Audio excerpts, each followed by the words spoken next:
Growing up, I saw things my mom pushed it off as it was just imaginary friends, like all parents do, but after a while, she started realizing that it wasn't that. I had turned 9 and I had an agonizing fear of things following me and seeing things everywhere. My mother started taking me to church, but sadly that didn't help. After a while, I stopped talking to her about it. I just didn't want to bother her about it. I grew in agony as these things kept bugging me. Fast forward 4 years later, when one day a new one appeared. A lady with long black hair dressed in white, skinny as hell. I never saw her real face since it was always covered by her hair, but she seemed like one of the nicer hallucinations I had. The lady just sort of followed me in the waking and dream worlds. We'd, in my dreams, I'd forget what we'd do, but I knew she was there after a while. I started calling her Amnesia. That's just how I referred to her. I never really thought about it until one day in May 2016. I was 15 then. I had come back home from a band concert, and everyone in my family was outside along with other people who were staying with us. Smoke was coming out of the house, and all the lights were off. I ran out of the car and asked what was happening. They explained that our two dogs were barking at something in the hallway. Heaven, a girl staying with us at the time, had went to see what was happening. In our hallway stood an 8-foot tall shadowy male figure. She had screamed and got everyone. Her stepdad started smudging and blessing the house while I was outside. I started talking to one of Heaven's sisters about the figure. I explained I had a hallucination that fit the description. I called him a dream taker.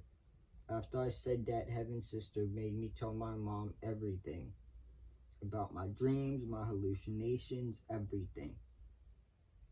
When I told her about amnesia, all the color in her face went cold. She told me that after I was born, she had taken me home to our apartment at the time.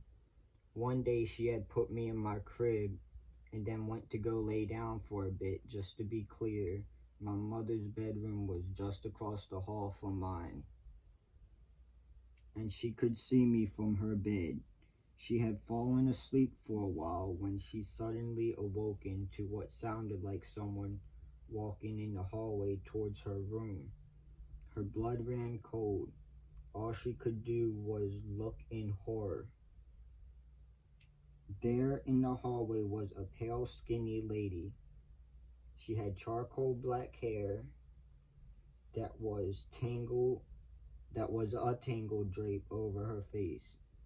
She slumped over while walking as her white tattered dress dragged behind her. She started walking into my room, and my mother immediately started to get up, but she couldn't. She felt as if an invisible force was binding her to her bed.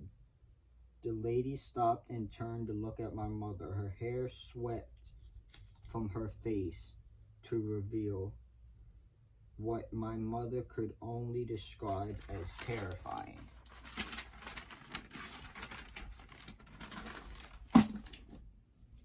She had no eyes. There were black voids that seemed to pierce my mother's eyes.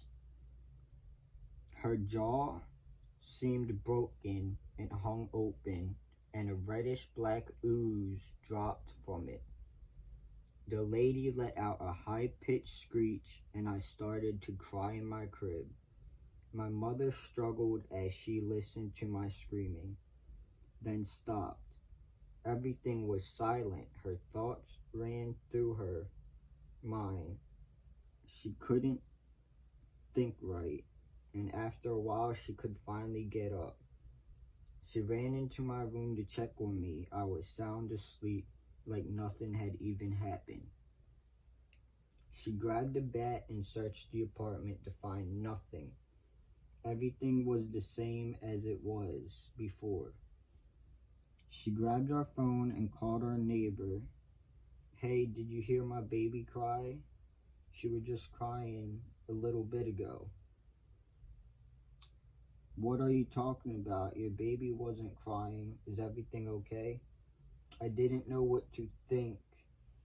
Was this lady a blessing or a curse? My mother also told me.